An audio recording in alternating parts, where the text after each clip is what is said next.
Heute verrate ich Ihnen ein Geheimnis, das die meisten Gärtner für sich behalten. Wussten Sie, dass Ende August der Ertrag Ihrer Tomaten, Paprika und Gurken entscheidend ist?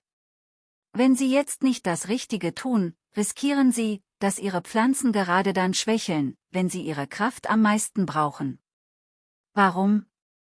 Weil die Pflanzen jetzt viel Energie für die Reifung der Früchte aufwenden. Und die meisten Gärtner machen in dieser Zeit einen großen Fehler, sie hören auf zu düngen. Ist Ihnen das auch schon passiert? Falls ja, ist es vielleicht an der Zeit, das sofort zu ändern. Ist Ihnen aufgefallen, dass die Früchte im August kleiner werden und die Blüten schneller abfallen als zuvor? Das ist kein Zufall.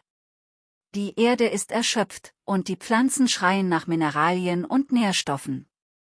Und genau jetzt gibt es einen natürlichen Trick, der alles verändern kann. Nur wenige kennen ihn, und noch weniger nutzen ihn. Klingt interessant, oder? Möchten Sie das Geheimnis erfahren? Dann bleib unbedingt bis zum Ende dran, denn du erhältst ein Rezept, das deine Pflanzen komplett wiederbelebt. Stell dir vor, es gäbe ein natürliches Nahrungsergänzungsmittel, das die Ernte um mindestens 3 Wochen verlängern könnte.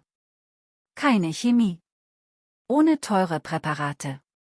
Einfach das, was du sowieso schon zu Hause hast. Glaub mir, die Ergebnisse sind unglaublich. Ich habe es letztes Jahr zum ersten Mal ausprobiert und die Ernte war doppelt so groß wie die meiner Nachbarn. Weißt du, was sie mir erzählt haben? Sie fragten mich, wie ich es schaffe, so viele gesunde Früchte zu bekommen. Und jetzt teile ich dieses Geheimnis mit dir. Ich bitte dich nur um eines, schreib mir in die Kommentare, wenn du diese Methode auch ausprobiert hast. Deine Erfahrung kann allen helfen, die diesem Kanal folgen. Und wenn dir dein Garten am Herzen liegt, überspringe diesen Schritt Ende August nicht.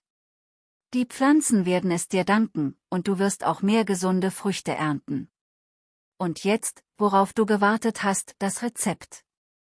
Nehmen Sie die gewaschenen Schalen von 10 Eiern und trocknen Sie vollständig ab. Mahlen Sie sie anschließend so fein wie möglich, am besten in einem Mixer oder Mixer. Geben Sie das Pulver in 5 Liter Wasser und fügen Sie ein Lorbeerblatt hinzu. Lassen Sie es 24 Stunden ziehen und gießen Sie anschließend die Tomaten, Paprika, Gurken und Zucchini-Pflanzen. Dieses natürliche Nahrungsergänzungsmittel versorgt die Pflanzen mit dem Kalzium und den Mineralien, die sie für ein kräftiges Saisonende benötigen. Bereits nach 7 Tagen werden Sie kräftigere Stängel, mehr Blüten und gesündere Früchte bemerken. Freunde, schickt dieses Video an eure Freunde und in eure sozialen Netzwerke. Vielen Dank dafür.